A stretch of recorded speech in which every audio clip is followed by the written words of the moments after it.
Hello viewers, আসসালামু আলাইকুম। আজকে আমি আপনাদের সাথে শেয়ার করব শুটকি ভুনা। তো শুটকি ভুনার জন্য এখানে আমি শুটকি নিয়ে নিয়েছি, ঘরে বানানো শুটকি। এখানে নিয়েছি 2টি পেঁয়াজ কুচি, 6-7টি রসুন কুচি, মরিচ ও এখানে নিয়েছি একটি টমেটো, পেঁয়াজ পাতা। আপনারা চাইলে পেঁয়াজ পাতাটা স্কিপ করতে পারেন। আজকে শুটকিটা আমি বেগুন আর আলু দিয়ে রান্না করব। এর জন্য এখানে আমি 2টি বড় সাইজের বেগুন কেটে নিয়েছি আর আলু 2টি আলু কেটে নিয়েছি মিডিয়াম সাইজের। তো চলুন এখন আমি শুটকিগুলোকে আগে ভেজে শুটকি ভাজার জন্য আমি চুলায় কড়াই দিয়ে দিচ্ছি। এখন আমি শুটকিগুলোকে আমি ভেজে নিব সুন্দর করে, তাহলে একটা সুন্দর ফ্লেভার আসবে শুটকি ভেজে নিলে। তো দেখতেই পাচ্ছেন আমার শুটকিগুলো টালা হয়ে গিয়েছে, এই পর্যায়ে আমি নামিয়ে নিব। আমার শুটকিগুলো টালা হয়ে গেছে, ঠান্ডা হয়ে গেছে। এখন আমি এগুলোকে একটু ছেঁচে নিব, দেখতেই পাচ্ছেন। তো আমি চুলায় কড়াই বসিয়ে দিয়েছি। এখন কড়াইয়ের মধ্যে দিয়ে দিব তেল। শুটকি ভুনায় একটু তেল বেশি ব্যবহার করব। গরম হয়ে এসেছে, এখন আমি এর মধ্যে দিয়ে দিব রসুন।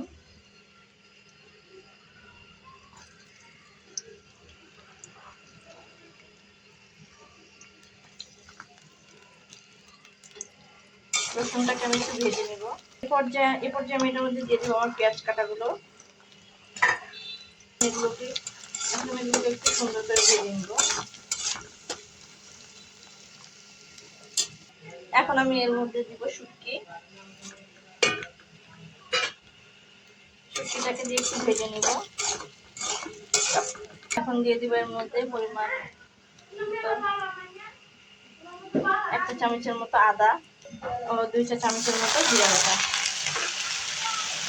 1 চা চামচের মতো হলুদ, 1 চা চামচের মতো মরিচ। শুটকিটা একটু ঝাল না হলে মজা লাগে না, এই জন্য আমি ঝালের পরিমাণটা একটু বেশি দিব।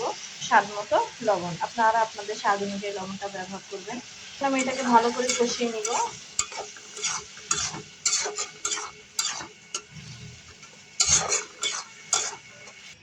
এখন আমি এর মধ্যে অ্যাড করে দিব আমার পেঁয়াজ পাতা ও টমেটো।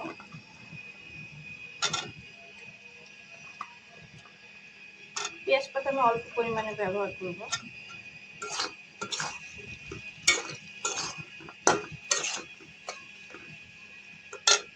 এটাকে এখন আমি কিছু সময় কষিয়ে নিব।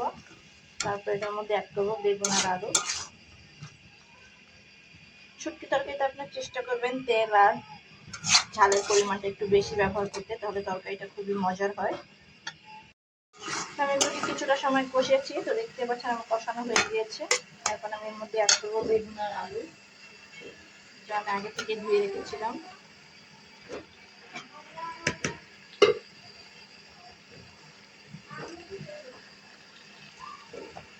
আমি এর মধ্যে বড় সাইজের 2টি বেগুন ও 2টি আলু মিডিয়াম সাইজের আলু ব্যবহার করেছি।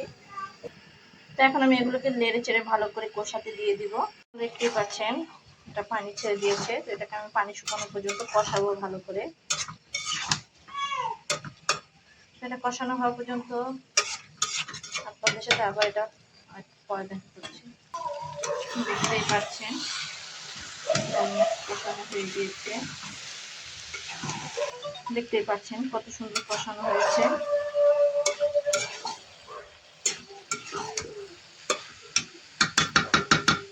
আমি এটার মধ্যে পানির ব্যবহার করব না, আমি এটাকে চুলা কমিয়ে দিয়ে নির্বিঘ্নভাবে আস্তে আস্তে রান্না করব।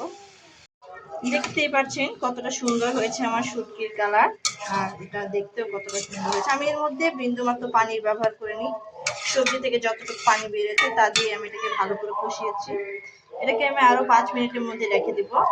তো এখন আমি এর মধ্যে ধনেপাতা অ্যাড করব। এখন আমি এটাকে ভালো করে নেড়ে চেড়ে আরো 2 মিনিটের মধ্যে চুলার আঁচ কমিয়ে নিব, আছে রেখে দিব। একদম কম আঁচে আমি রান্না করছি, যেহেতু আমি এটার মধ্যে পানির ব্যবহার করিনি।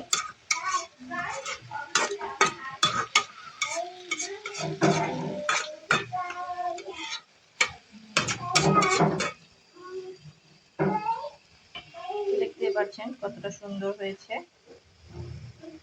তো আমার তরকারি হয়ে গিয়েছে, দেখতেই পাচ্ছেন আমার শুটকির তরকারিটা কত সুন্দর হয়েছে, কালারটাও কতটা পারফেক্ট হয়েছে, দেখেই জিভে জল চলে আসছে। দেখতেই পাচ্ছেন কতটা সুন্দর হয়েছে আমার শুটকির তরকারিটা। আপনারা চাইলে এভাবে শুটকি রান্না করে খেতে পারেন। আজ এ পর্যন্তই, আবার দেখাবো অন্য কোনো ভিডিওতে। আসসালামু আলাইকুম, সবাই ভালো থাকবেন। আর যদি ইচ্ছে হয় তাহলে চ্যানেলটিকে সাবস্ক্রাইব করে দিবেন।